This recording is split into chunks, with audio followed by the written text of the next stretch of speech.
So anyway, first of all, it's beautiful to be here in Advent and to see the church all decked out. And one of the traditions that I think is really beautiful is the Advent wreath. I don't know about you. When I grew up, I will not say that I came from a super religious family. I did not. But one thing I always grew up and had great nostalgia over was the Advent wreath. And I don't know if your families are like mine, but whenever there's something religious significance and you have kids in the house, it becomes an opportunity for them to cause a fight. So instead of getting holier over the Advent wreath, I think half the time we were busy getting in fights over who got to light the candles and who got to do it last time and whatever. But nonetheless, there's a beautiful sense to it. The Advent wreath is something that slows us down and it says, okay, it prepares us. It says something is coming. There's something, we do not yet have it, but there's something coming that we are waiting for. And in the process of day by day, seeing the wreath, seeing the candles burning down, lighting them a new candle each week, it's an ongoing reminder that there is something we are waiting for. And that's really what the entire purpose of Advent is for. It is to prepare our hearts so that we don't just blow through Christmas without even really noticing that it happened. You know, a lot of you people know me well enough to know that I lived the first 9 years of my priesthood, I lived in the Philippines, and I always preach about it, and people who live with me always get sick. Whenever I mention the word Philippines, they roll their eyes because, frankly, most of my fond memories happen there. When you live in New York, everything's inside the box. Over there, everything goes. You're out of the box all the time. One of the things, though, that's peculiar when you're in the Philippines, do you know when Christmas season starts? Like when, not officially, but like when the stores start playing Christmas music and you start seeing decorations and stuff advertised. How's this? September 1st. September 1st. They refer to them as the Burr months. September, October, November, December. Actually, I even remember one of my friends, a young lady, she now has 5 kids, but she's a young lady in her 30s, back when she was single. I remember her laughing with one of her friends saying she was in the mall and she heard it was October 30th or 31st, 30 days have anyway, August 31st, and she hears one of the cleaning ladies saying, "Bukas ay Pasko na," and she's like, "Tomorrow's Christmas already." It was it was August 31st. She was getting ready for Christmas season, September 1. Well, what happens when you begin getting ready for Christmas on September 1st? It means that for September, October, November, December, for practically 4 solid months, you are hearing the music and seeing the stuff, and then the Christmas party season starts. You know, by the time you're in December, it's already okay. One day after another, after another, after another, all the Christmas parties and celebrations and stuff. By the time you get to December 25th, you're exhausted. It's like, okay, thanks be to God, it's Christmas already. I can't take another day of Christmas. I've been doing this for almost 4 months. And what happens is, if you're not careful, you get so wrapped up in all the anticipation and all the stuff, all the parties and the music and the food and the gifts and the whatever, you almost forget what we're celebrating and what we're preparing for. So that's one particular danger. Okay? In our readings, there's a couple of different things that come up. All of the readings are saying, stay awake. Stay awake. Now, it's obviously not physically, but spiritually, the gospel says, stay awake. St. Paul says, stay awake. And there's 2 different things that they point out to us that can be causes for us to not be attentive, to not be awake.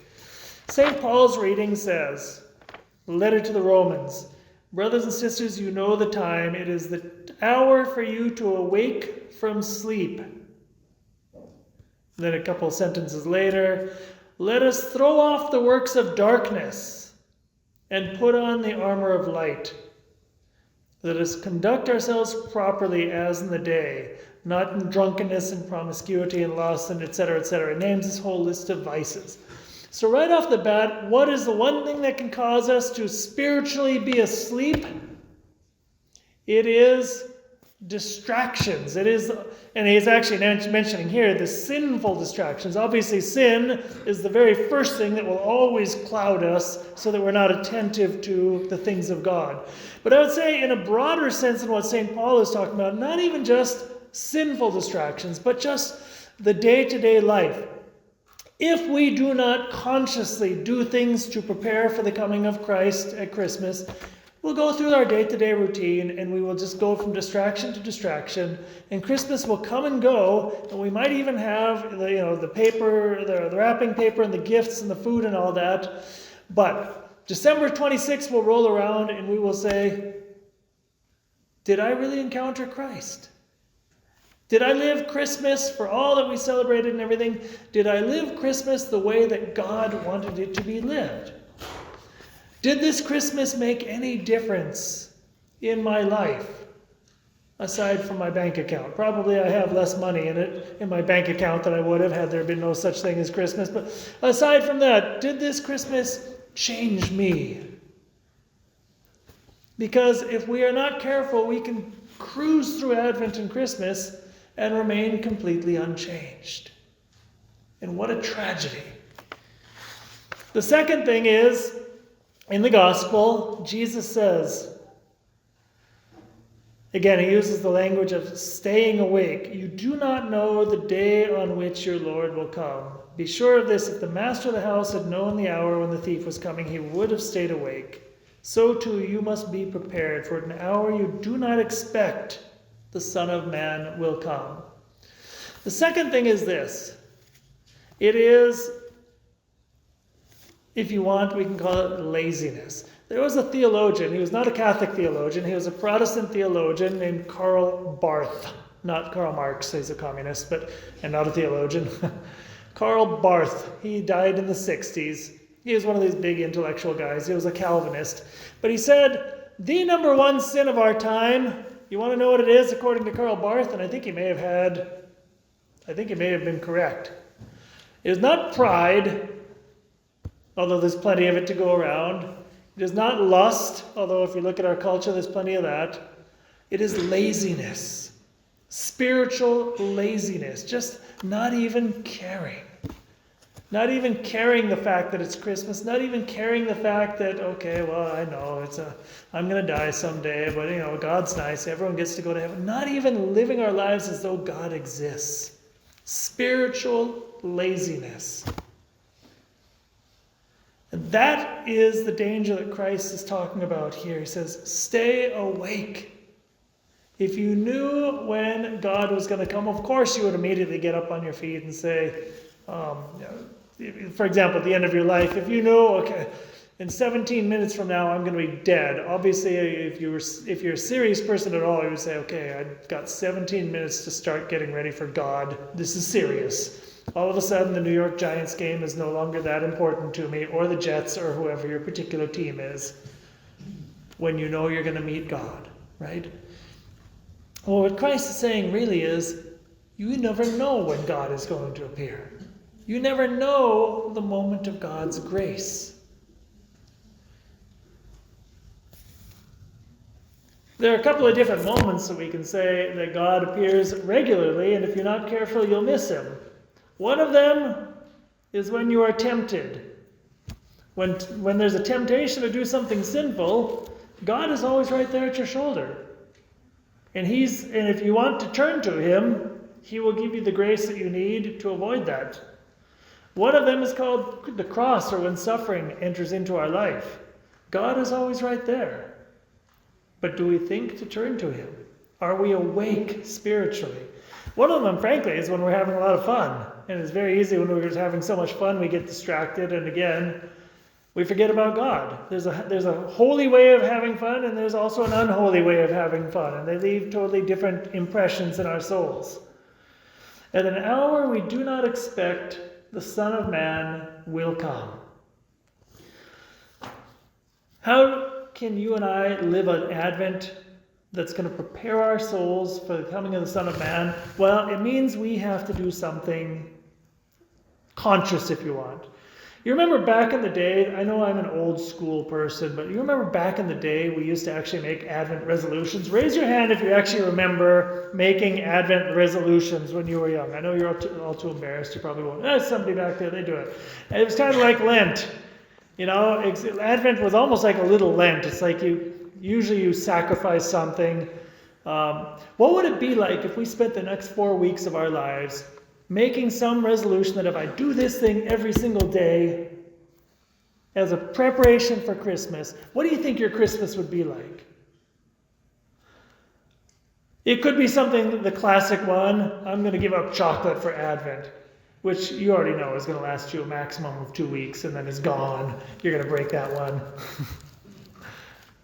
What if you did something positive? What if you did something like, you know what, I'm going to pray the rosary every day for Advent, or at least part of the rosary every day for Advent, if you don't want to go all in. I timed it once. Do you know how long it takes you to pray 1 decade of the rosary if you pray it slowly? And I'm not talking the way you guys pray it, okay? Slowly would be like, Our Father, who art in heaven, hallowed be thy name. Nobody here prays like that. You guys, I already know, you guys, Our Father, okay? What would it take? How long does it take you to pray 1 decade of the rosary, though, if you were to pray it slowly like that? Our Father, who art in heaven, hallowed be thy name.